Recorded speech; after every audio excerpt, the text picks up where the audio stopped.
Hi, everyone. Welcome to Legacy Live. My name is Kiana today, and I'll be in conversation with Marianne to kick off our brand new monthly series. I'll give a proper introduction in a moment, but want to give people a few minutes to just come in and get settled. And you'll see a visual. I've turned off the sound, but you'll see a visual of a beautiful video that we made. It's on YouTube, and I'll send out details on how to access it and the link toward it when we send the video of this session as well. So just take your time coming in, and in a few moments, we'll get started. In the next hour, I'll do a brief welcome and our vision for Legacy Live, how it's been developed, and why we'd like to bring you closer to our work. We'll share the joys that we observe every day, the milestones that we have accomplished, and the very real challenges that the kids in our care experience, along with the things that they learn, the tools that we have developed with a deep sense of training, our best practices, and how we extend our impact across the Western region of Honduras, and how we're sharing our storytelling with the rest of the world. So this session will really serve as two things: an intro, setting the stage, and what we have accomplished in the last year, as well as a focus on really what is trauma-informed care, how the role of our caregivers, who in Honduras locally we call tías, how they are parenting our children, and where the sense of mothering being beyond biology comes into play in our own lives and amongst the kids that we serve. There'll be some time for an audience Q&A. I have a few questions that have already been submitted, but if you have a moment throughout this next hour where you think, I have a follow-up question, or something needs more clarification, please feel free to either type it into our chat or to save it and ask it in person when you have time, or when we have time at the end of the session. And then we'll close and share a bit about what's next and what we envision for this series. So who are we?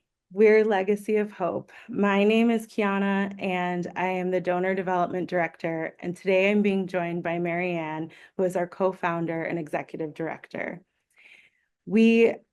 We have been running for 13 years, and many of you intimately know the journey that Marianne and Matt have taken in their personal lives with their deep faith in God and in humanity, and how they have been called to this work and brought to Honduras to develop an incredible crisis care fostering structure and this incredible organization that when I joined less than a year ago, I was just completely astonished by.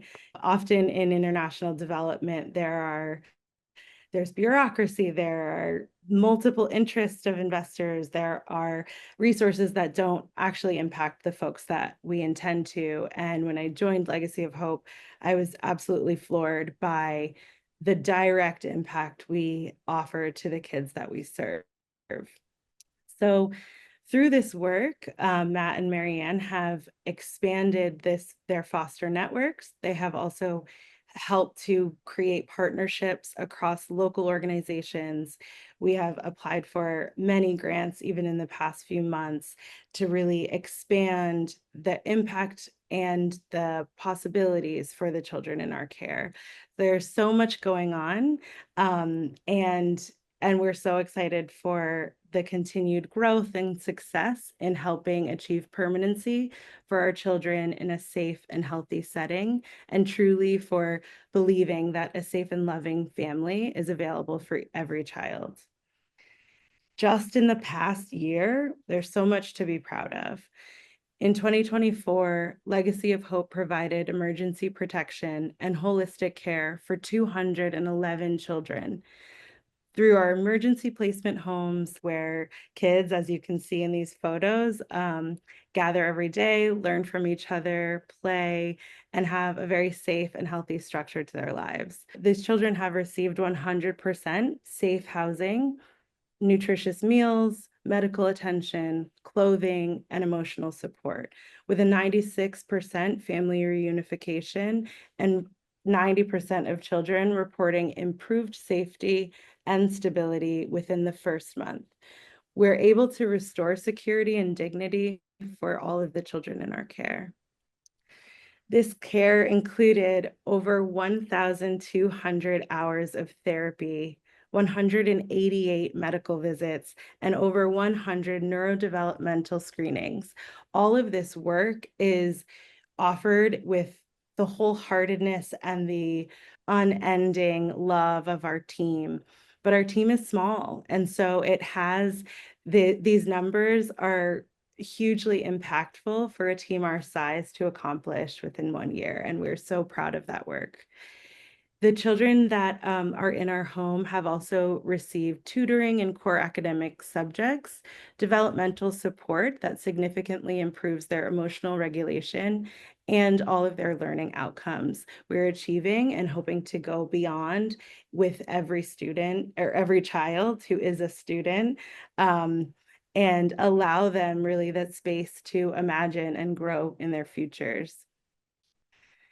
So, why you're here is to hear a conversation between myself and Marianne to really explore this topic of trust-based relational intervention, why we use our best practices within trauma-informed care, and then converse a bit more about what mothering looks like. We wanted to celebrate mothers and really the concept of mothering that is so critical and so central to our work. So what exactly is our approach? I'll ask Marianne to explain a bit more about her expertise and what is trauma-informed care. Okay, thank you. That was a lot. It was great to listen to all of the numbers. I mean, sometimes you could get really in the weeds when you're just, dealing with it's like triage, and so it was great to hear that. First of all, I just want to start by explaining a little bit about, trauma-informed care and why. So I really believe in systemic change. I really believe in evidence-based practice. And so trauma-informed care takes into account what happens in the brain and the biology that causes some of these really difficult behaviors. And I think a lot of times we talk about we see kids and they come into care and we just see the behavior. It's the tip of the iceberg. But what's underneath there is that those behaviors are what kept that kiddo alive in a really difficult situation. The way they lash out, the way that they try to protect themselves, all of those things worked really well to keep them alive. But now once they're safe, we need to help to reprogram. And so that's what the essence of trauma-informed care is about, understanding what happened in the brain and then helping to form the brain is plastic throughout our lifetime, right? So it's about helping to form new neural connections that can help them to react in different ways. And I think, you have this quote here by Karen Purvis, and something else that Karen says is that the harm that happens to our children often happens within the context of relationship, but healing also happens within the context of relationship. So we need to form these safe connections with our kids so that we can disarm the fear and access that prefrontal cortex and help them to begin to have new positive experiences that will help to reshape and remodel the brain. So all of that to say, trauma-informed care is looking at the whole child, not just one aspect, their behavior or their biology. It's looking at all of those things together. And are within this practice and sort of taking this on as a model of what we do, is there anything that sticks out to you as as maybe something to pay attention to, beyond the behaviors? Are there ways that you've seen the successes of using this model opposed to others that are available in child welfare? Yeah, I mean, I think you're referring specifically to TBRI, which is trust-based relational intervention. And I can say that that's something that I used in my own home first. So I'm the mom of children from hard places, is a way that we talk about children that have experienced abuse, abandonment, neglect. And so again, their brains are wired a little bit different. And so I have 5 big kids and I have 5 little kids. And I didn't learn about TBRI until, most of my little kids were already in my house. And I can tell you that I have the personal experience of seeing the difference that TBRI makes. So TBRI is based in 3 principles: connection, so forming these healthy, safe connections that helps to disarm fear, that allows a child to have access to their whole brain. It's about empowering, so empowering the body, empowering the mind, empowering the child within their environment. And then it's about correction. And that's the last part. And we can never correct unless we have connected. And so I have seen the difference that this has made in my own kiddos. And that is why we brought it to the children that we serve in the Centro de Paso and in the transition house. And I will tell you that we have visits from government agencies, we have visits from volunteers, and they come and they say, wow, these kids are so different. What's happening here? And what's happening here is that we've been able to disarm fear through safe and healthy connection. We've been able to empower children to use their voice, to find their voice, to communicate their needs, to negotiate their needs instead of using their behaviors, their maladaptive behaviors, to try to get their needs met. Because behind all of those behaviors is a need that a kid has, and maybe, their whole life, they didn't have that need met. They had to meet it on their own. And so we show up and say, hey, I'm here. I'm here to meet your needs. Your voice is important. You're important. It's so profound that using these tools in, a highly researched and science-based and proven way can makes the difference and allows us to then track their progress and see that empowerment aspect and see kids flourish outside. We I had such a joy of attending a training for trust-based relational intervention, TBRI. And I remember reflecting on one session that was all about voice and all about using your real voice, and so, and when we're when kids are feeling very triggered or feeling very threatened or vulnerable and don't know how to communicate that, part of the training that really resonated with me was, encouraging the child to use their real voice. And intrinsically, they know what that means because they know what their voice sounds like when it is calm and regulated. And it's, yeah, is there any reflection that you have in training all of your staff and all of our team in TBRI, and how did those sessions go? And do you have anything that stuck out to you particularly? Yeah, I think a really important component for TBRI is how we are arriving on the scene. And it's really understanding what we're bringing to the table. So a lot of times as adults, we arrive and we're like, hey, I'm here to keep you safe and I'm the boss. Listen to me. And that doesn't translate to a kid who's had to meet their own needs, who has had to keep themselves safe, who hasn't been able to trust adults. Adults have not historically kept them safe. Adults have been the source of their terror. And so the first part is understanding that our perspectives and our understandings and our knowledge that the child is safe don't translate to our kids. And I always use this example as like, if you see a person in a wheelchair, you would never think to say to that person, get up and run and go and be with everyone else. Like, go up the stairs and do it. Never in a million years, because with your eyes, you can see that this person has a disability that prevents them from doing the things that other people are able to do. With our kids, we can't see their brains. And so a lot of times we have this expectation, go, do, be, without understanding that they're still forming those connections, or they don't have those connections.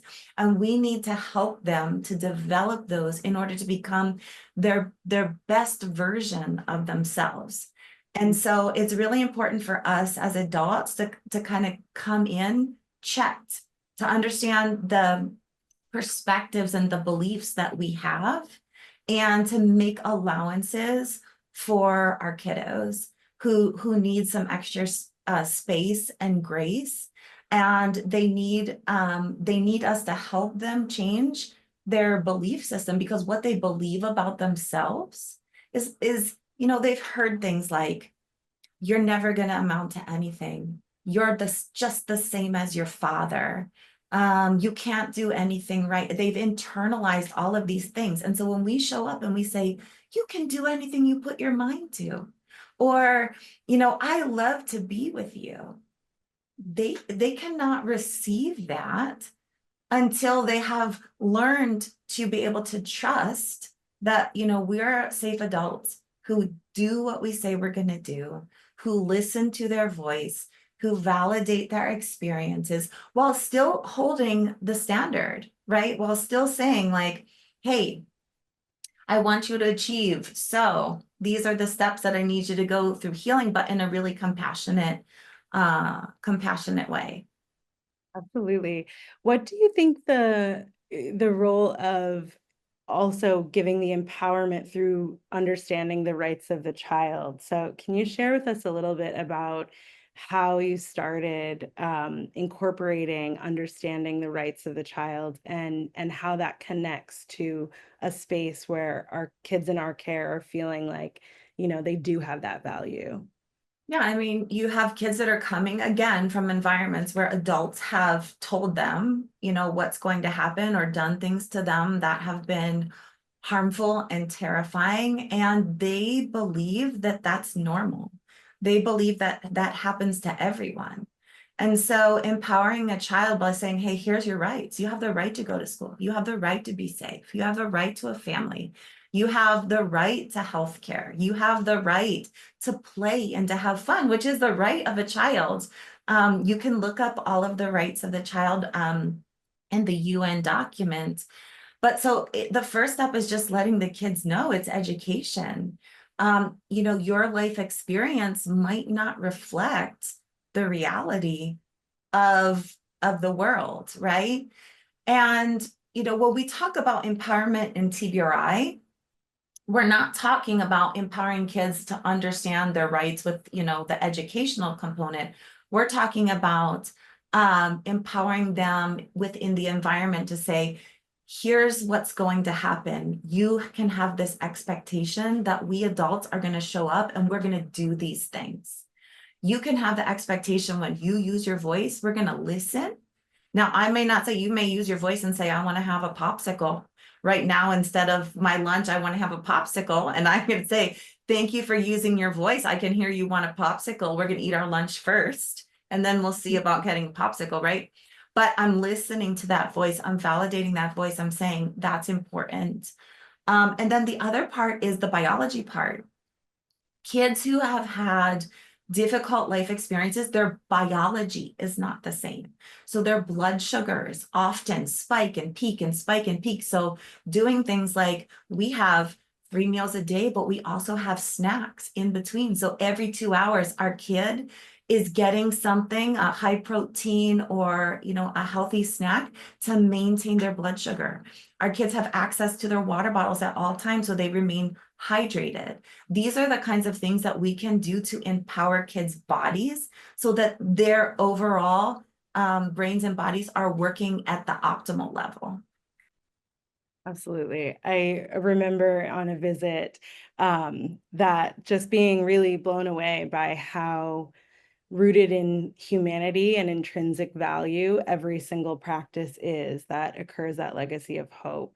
Even within the reception of new kids coming into our care, they are immediately offered a change of clean clothes if they'd like them, new Crocs that so they feel, and a stuffy, like a teddy bear, a peluche that can accompany them in the turmoil of what that transition can look like. And it's just so heartening to watch kids' faces even change within those first 10 to 20 minutes of being received into Legacy of Hope, that they can know that here is a place where you do have access to feel like your body is the healthy, clean, happiest space that it can be. And we're here to guide you amongst all of our caretakers. I think when I was reflecting on what could we do for our first kickoff session, and incorporating this a structure of caregiving and receiving that feels very normalized in the Western world, feels very, and I'm really speaking US centric, that many of us have mothers, many of us have systems of care and systems of really systems of healthy love that most of our population doesn't. And so, or has fractured, or we really have to expand our view of what does that care offering, the care receiving, and the role of mothering play for the kids in our care. And for that, we have incredible staff of caregivers who we call tías, who are the consistent presence in all of the, things. Very minute interactions could be rooted in memories of trauma, of abandonment, of violence, of these moments that are highly sensitive. And our TIAs do an incredible job in offering that love. So can you share a little bit more of an explanation of the role of our TIAs, the role of our caregivers, and how they encourage this development in the day-to-day lives of our kiddos? Yeah. So our TIAs are specially trained child care professionals. They are trained in trauma-informed care. So the changes that happen with our brain, our biology, and our belief system. They're also trained in TBRI, so connecting, empowering, correcting. But the most important thing that we look for when we are looking to add to our talented and compassionate team is heart. So we are looking for somebody who has the heart to do this work, because it's hard work to care for a child from a hard place. They want and need to receive love, but a lot of times it's a scary thing, and so they're kind of pushing it away. I just want to share, like, we've had some really sick kiddos and little babies in and out of the hospital. And so I was on turn, and it was a holiday weekend. And I said, I don't know what we're going to do. We have these kids in the hospital. And so we have to send, obviously, a caregiver with them. And we didn't have enough to cover. And our TIAs responded, and they said, we're not going to leave our kids. We're going to stay. And we had people working double shifts, triple shifts, staying like 3, 4 extra days, because they're like, this is my baby. This is my kiddo. And I was just reading the report for April, and the director of the Centro de Paso wrote in there, she was like, we have an incredible team of people who, this is not just like they're not just showing up for a paycheck. They are investing themselves in the lives of these children. So I just want to highlight that first. I know it was like not no, but I'm just listening to you talk and I was just thinking like we're so blessed by these people who love. And it's hard, I always say about me as a foster mom, when you have a biological child, you make plans for the future and the things you're going to do and experience together. And when you care for a child in a temporary way, like a foster child, you can make plans for that child's future, but you can't make plans for you to be in the future with that child. And that's a really hard place to be. That's a sacrifice. But each one of our caregivers and our tias are willing to make that sacrifice because they believe, like I believe, that love is worth it and that can change and does change lives. So that's the first part. The other part is these women step in to fill the gap for children who have not known what it is like to be loved and cared for by a safe caregiver. You have kids coming in, like you say, and for the first time, they're given voice and choice. And I'm saying, what clothes do you want to wear? What shoes do you like? What feels good to you, right? And then they walk in and the tia is telling them, you're safe here. And they're not just saying it with their words. Every day they're showing up and they're proving your needs are going to be met. I'm here to listen. If you're having a hard time, I'm going to support you. A lot of things that probably people who have come from safe home environments take for granted. We had a little boy several years ago. He was here and he was in our care for about 3 months, and then he was reintegrated with an uncle. And one day we see this horse coming down the hill and he shows up right in the front of the house and he hops off the horse and he knocks on the door and he's calling, Tia, Tia. And here's this little boy. He said it was his birthday. Oh, And the one thing that he wanted to do was to celebrate his birthday with the one or the people that made him feel loved and celebrated. And so he took his uncle's, or he had permission from his uncle, and he came down to celebrate. So it's like, what is a mom? What is a caregiver? It's the person you go to celebrate. It's the person you go to mourn. It's the person you go to for comfort. And I think that that's such a great example. We just had a little girl who was placed with her adoptive family just yesterday. The final papers were signed and she went to live with her adoptive family after transition. And during the time, in these months, she started to call her adoptive mom, mom. So instead of Tia, she was saying mom. And all the other little kiddos in the house for the first time were hearing her say mama, mama, mama. And they started to call the Tias mama. And they were like, I don't know, should we correct them? And I'm saying, for the first time, these little people have equated the word mama with somebody who is here forever. This is the person I go to receive care. This is the person I go to feel loved, to feel the warmth of the embrace, to feel supported. And that's so important to conceptualize what that is, what a safe and loving forever family looks like. And this is just a little bit of the work that we get to do every single day, is to give kids that example. And I've had that in my own life. I've had, foster kids say, I want a family like this someday. I want to be a mom like this someday. And that's a beautiful blessing and privilege that we have to, again, invest in the lives of our kiddos.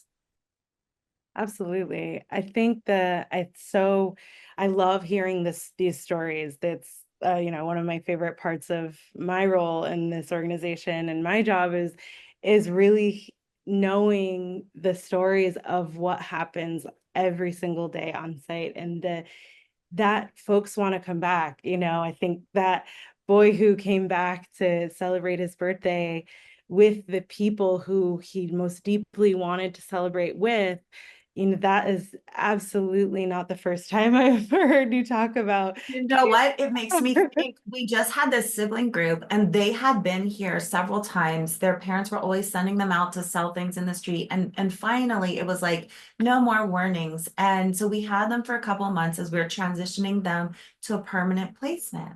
And so the psychologists were meeting with the kiddos and they said, hey, what is it in this transition that you would want to take with you that would help you to feel? So like, what is it that you would want to take with you and have as a part of your story? And they said, I want to take a picture of my Tia. Oh, And so in their life book, it's like, here's the chapter, and here's your Tia, and here's a picture of you guys together. And she wrote a special letter and said, here's all the things that make you so special, that make me want to, continue to be a part of your life, to pray for you, and you're such great kids.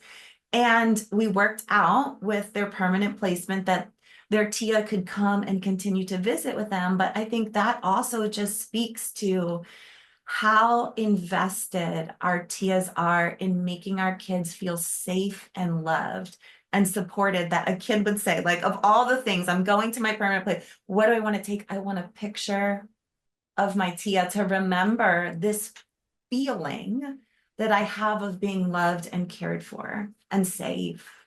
oh, that's so cool. I think that really goes toward, that this is so far beyond the biology of being a mother, being a caretaker, that it really is about the emotional well-being, this safety, this sanctuary that that relationship has created for the child to always know, here's a positive person. This is a positive. And when I look at this photo, the memories that it will bring up show me, remind them how far they've come, and how much they can reflect on Legacy of Hope as this truly inspiring but also safe and comforting space. I think, we when we talk about the work that we do and how special it really is, there's such power in those one-on-one relationships, the things that happen, late at night when a kid is sleepy and maybe melting down or not knowing how to regulate themselves or not understanding, maybe there's other noise from other kids in their room, and those are the really important moments where training comes in, because it has been so natural for our tias, because they have been chosen to work with us, because they have such a big heart, those quiet times, maybe loud times, maybe chaotic times, but through all of it, there's that consistency and stability that we offer our kiddos, and that we really prioritize amongst the TIAs that are working at Legacy. Marianne, do you think that this family style model has other replications across the region or the country? And, I kind of know the answer, but if not, can you share amongst our community and the folks joining us in this work where we see maybe the largest kind of departures of care, and why we have chosen such a focus on family style, not only in the way that we offer love and impact the kids, but also in, the structure of our home, and some of the more logistical framing of why we are so passionate about the family style model. Yeah, absolutely. I mean, I think it just goes back to what I said at the beginning, which is the hurt that happens within the context of relationship is healed within the context of relationship. And so forming those safe and secure, healthy attachments is fundamental for helping our kids to begin their healing journey. It is an expensive style of care because the ratios have to be low because the training is so specialized, because we take good care of not just our kids, but we also take care of our TIAs and our staff. But we are only one of a handful of organizations that are offering this style of care. I think, again, the motive behind that is institutionalized care. So we think about what's an orphanage. It's cheap, it's easy. Don't come for me, but a lot of times the Western church has perpetuated this kind of like, this is how we care for orphans. And to that, if all of a sudden you're getting like a little ping there and you're like, hey, the Western church, look around, like, how do we care for orphan and vulnerable children in the United States? Is we care for them in foster homes. We care for them in therapeutic environments when a foster home is not an option. Why are we trying to do something different in a developing nation? People are people, and people need connection. We are all created for a relationship.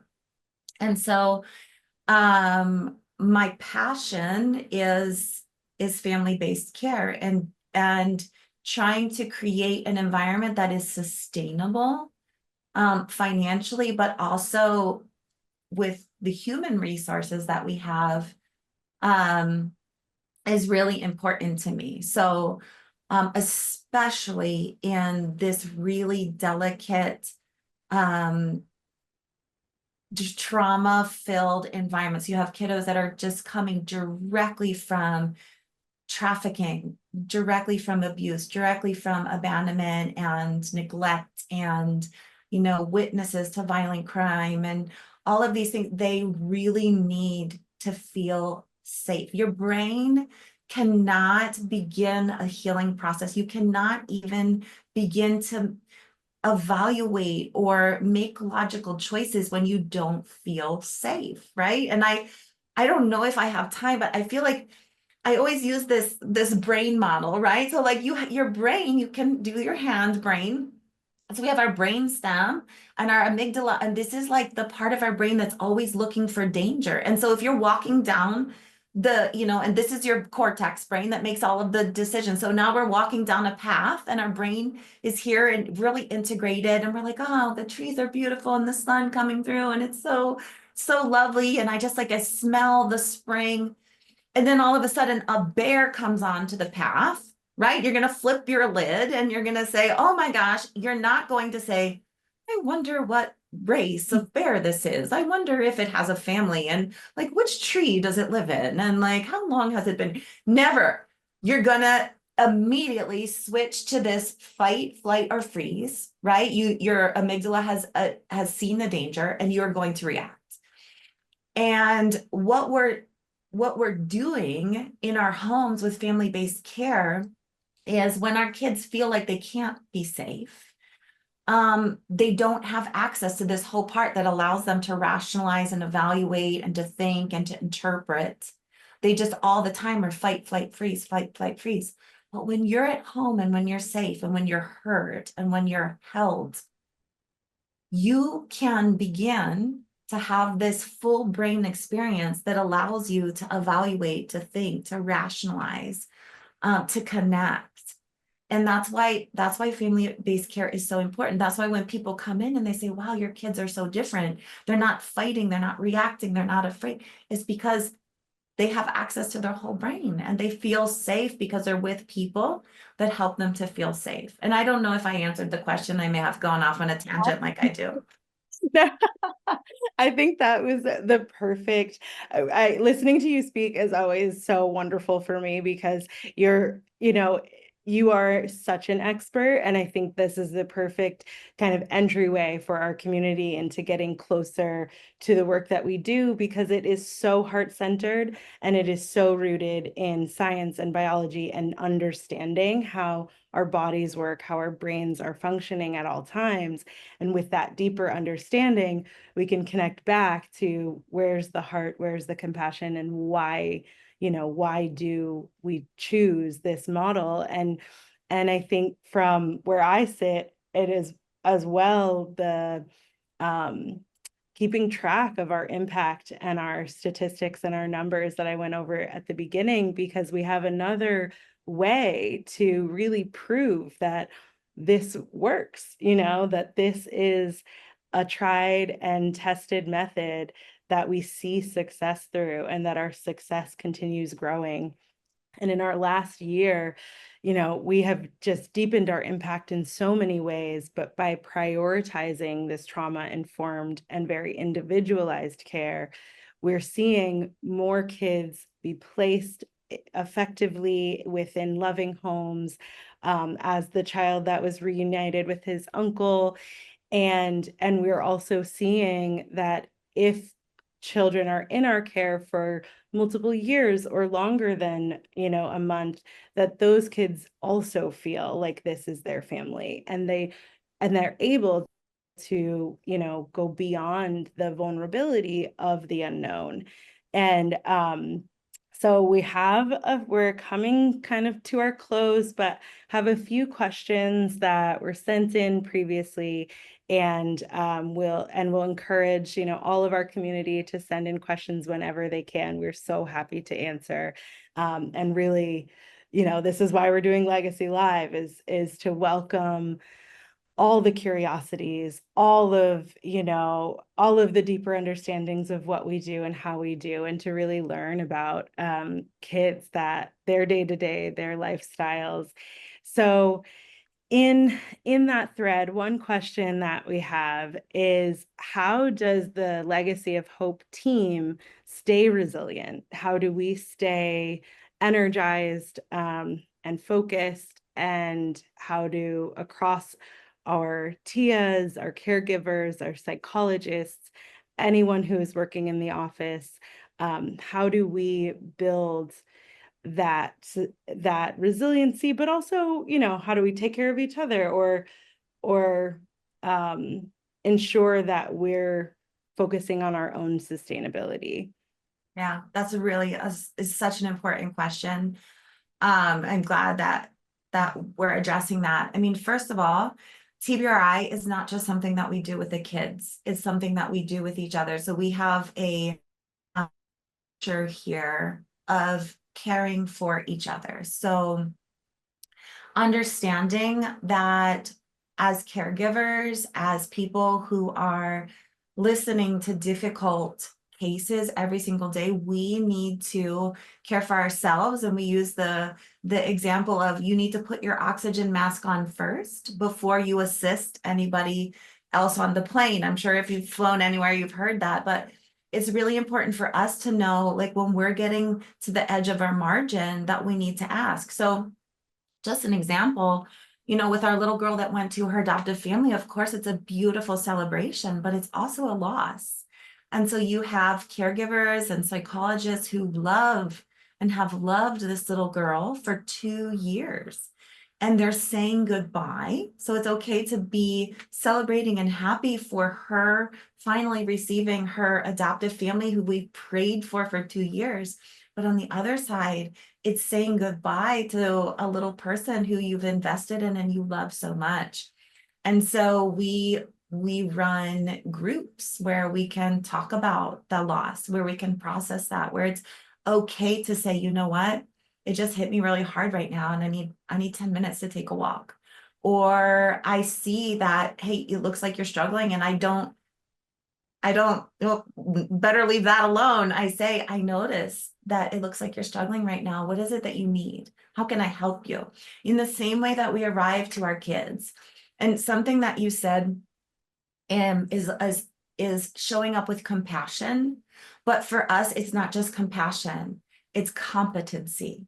So we need to combine the compassion that we have for the kids, but also for ourselves, with competency. And that means being able to be aware about what our brains and our bodies need in order to keep showing up, and then how to care for each other and to invest in each other and to give space and grace when it's necessary. So we've spent a lot of time every month.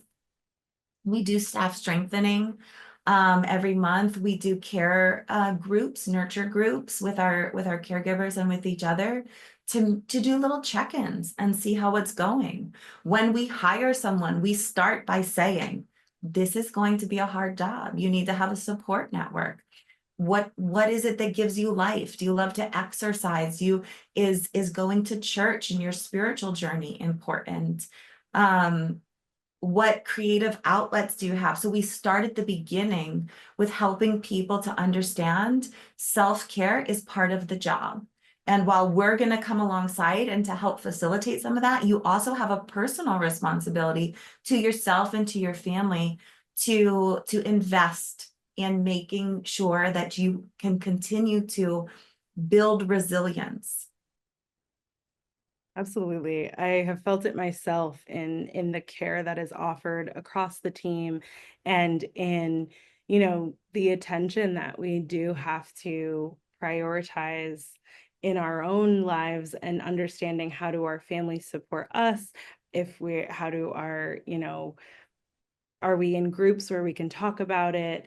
Are often in this line of work, and I've been doing this for over 10 years, where you might be hit with kind of a secondary trauma story that you didn't process previously. And so where are the spaces where we're able to give ourselves the time, the grace, and the compassion in knowing that we can get through this, but that we need to really focus on that and take it as it moves. Like, the emotions will come up at the times we don't expect, or we might be feeling the impacts of things that we thought were over here, but now they're very present.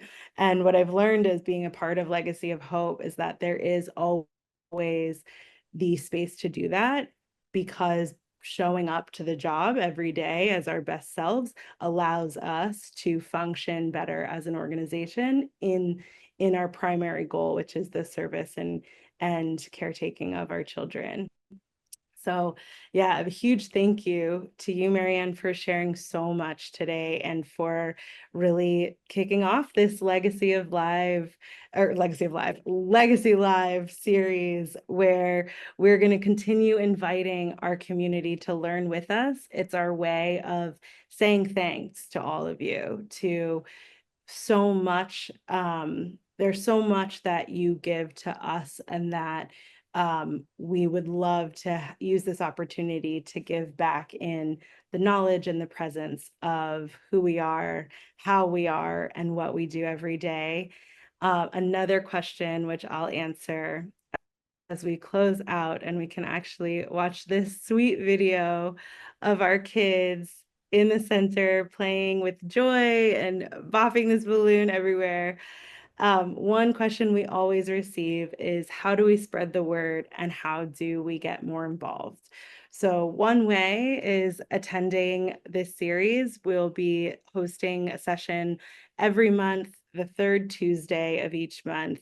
And we'll send out that if to our mailing list. So if you'd like to share with your friends what you've learned here today, and some of the ways that maybe you have folks in your network who love kids and who want to spread their own impact towards the kids in our care, please share our website. We'll send a follow-up email with just how this session has gone and a video of what we've talked about, as well as an overview video, that one I played in the beginning of the session, that's on YouTube.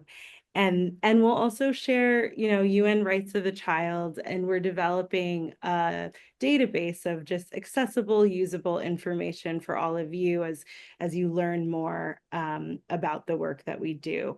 So please reach out to us. You'll see our emails. There's an info at legacyofhopefoundation.org email. reach out. We're always so happy to welcome you into our community and spread the word through all of your networks. And we're going to continue to grow this legacy, and please come be a part of it. Thank you so much, Marianne. And thank you to all for joining. Thank you, Kiana. Bye-bye, everybody.